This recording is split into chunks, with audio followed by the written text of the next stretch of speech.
Is Skydance's plan to buy Paramount in serious trouble because of legal action and because of Trump? Welcome to the Tach Pulse podcast, part of the Scitrek family. Our tachyon pulse has been unable to completely penetrate the anomaly. Okay, so it's been widely reported in the last few days that actually the deal for Skydance to buy Paramount could be in a little bit of trouble. There have been a couple of legal cases, one of which in the Delaware court did have a decision towards the end of last week. The judge basically decided that the plaintiff was not allowed to move forward with a temporary restraining order to prevent Skydance from buying Paramount. That looks like that's going to be finalised by the end of June if it goes through the FCC. But the judge did agree to expedite the process to get a hearing for these plaintiffs. They're actually a major shareholder of Paramount. I'll explain why they're suing in a second. They're a New York pension fund, actually, that own a lot of B shares within Paramount. So what is their case? Why are they suing? Well, Skydance went in to buy Paramount. They then had an agreement and a couple of other bidders came in. But Sheree Redstone, who currently owns National Amusements, which owns the main shares, the A shares for Paramount, those are the shares that have all the voting rights. So they're basically the shares that have the power within the company. They then had this go shop period where basically Paramount said, right, Skydance, you're the winners, you have got the best bid, but we're going to have a 6-week period where if there's anybody else that wants to get involved and wants to throw in a cheeky bid, this is the time to do it. Now, there was a company that did bid called Project Rise Partners, but they actually put the bid in just after the go shop period ended. Skydance is saying they have no right to move forwards with the bid and have actually written a letter to the FCC claiming fraud by these Project Rise partners, saying that they have seriously overestimated their position and actually been fraudulent in the way that they are presenting themselves to the FCC and for this court appearance. They have actually also said that they have evidence of further inappropriate behaviour by this company, but we don't know what that is. So, the Delaware court thing. Kind of a win-loss thing, that they won the initial court case, Skydance, that, that temporary restraining order wasn't put in, but the judge has agreed to push forwards with the case and to try to get it seen and heard before the FCC can actually complete the sale of Paramount to Skydance. What's the FCC? Well, that's the regulator over in the US. And the regulator has to approve a big sale like this. There are also a couple of little issues in that Skydance is actually very largely funded by Saudi Arabia and a company that has very strong links to Chinese military. Now, they are not actually owners in the Skydance. They are investors in, I think it's called Red Kite, which is one of the investors that is going in with Skydance to buy Paramount. So that is maybe an issue, but the law in the US only says that a major network like CBS can't be owned by a foreign national country.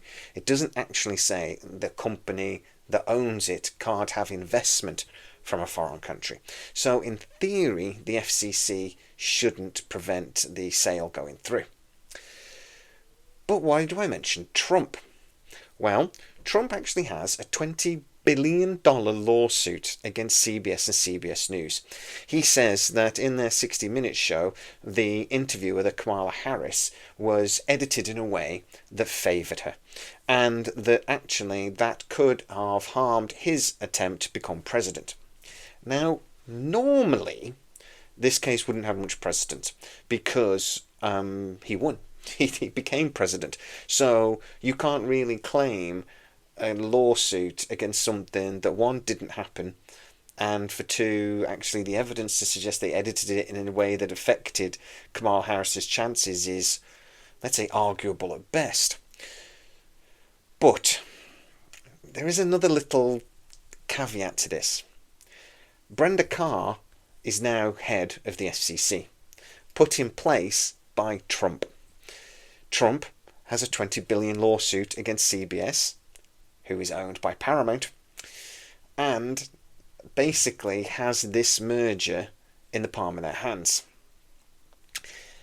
It is very possible that Trump will use this legal mess to try and get money out of Paramount in some sort of out-of-court settlement, as he's done with Disney and other businesses and other companies that he has sued in similar ways over the last 12 months.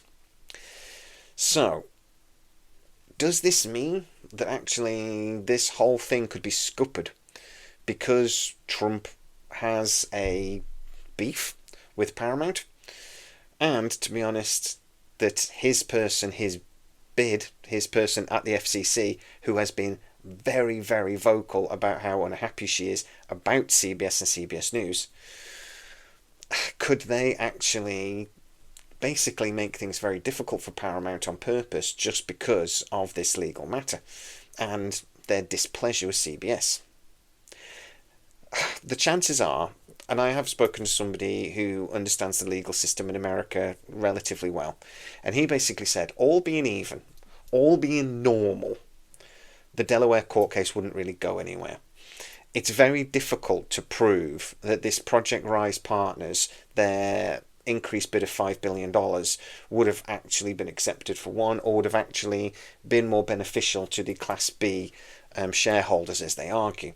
They're basically arguing that Sheree Redstone went with Skydance because the deal was weighted more heavily towards the A shares than the B. So basically, Sheree Redstone did better out of that deal. The problem is she's the owner of the company, and it's not actually Paramount that's being sold. It's the entertainment company that Sheree Redstone owns that controls Paramount. So again, the court case is a bit complicated in that they're not actually buying Paramount anyway. They're buying a company that Sheree Redstone owns that will allow them to take control of Paramount.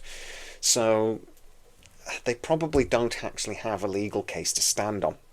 The judge has agreed to listen to the argument, but no more than that. And the fact that the temporary restraining order was actually denied does strongly suggest that the court case won't go any further.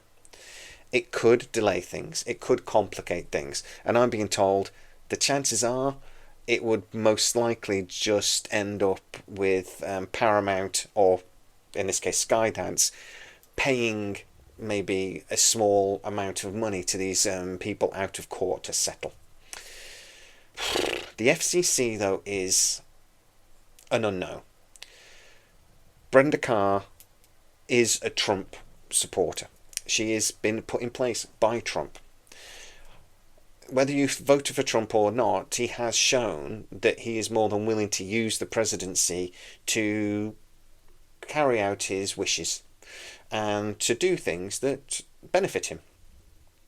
It may be that this deal could be used as leverage to basically get a little bit of money out of Paramount.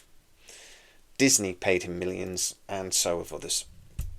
So, will that scupper it? To be honest, again, speaking to the legal person, I've said that he says, all being normal, no, they wouldn't have an argument. But this isn't normal. And he doesn't want to suggest or guess which way the FCC might go on this. Normally, this would go through by June and not a problem. Trump is an unknown quantity in this. So we're just going to have to wait and see what happens. But Skydance have put the letters into the FCC and put the letters towards the court, and they've sent them to the legal representatives of this Delaware court case, this New York pension fund, pointing out that Project Rise partners are maybe not all they appear to be. Maybe that will be enough of an argument, but there's a political aspect to this that really is an unknown. But guys, what do you think? Into the comments. Is this deal pretty much done? It's supposed to be finished by the end of June. It really could harm things like Star Trek and stuff if this is dragged on. You guys know, if you're regular viewers, that actually Skydance are only going to have about 12 months to sort out the Star Trek deal. If this gets delayed and they don't take over, say it's delayed for 6 months because of legal action, that's going to mean that Skydance are only going to have 6 months to figure out the contract. That's not a lot of time. So this really does matter for us Trekkies. And it's complicated as hell just as an outside viewer. So what do you think? Get to the comments. As always, please, if you are new to the channel, don't forget to like, subscribe, hit that bell notification. It really helps us out, and you'll never miss any of our new videos. Also, you can go to patreon.com/Scitrek, where most of our new videos do premiere first, and you get to see them without the adverts. As always, please stay safe, and I'll see you next time. Our tachyon pulse has been unable to completely penetrate the anomaly.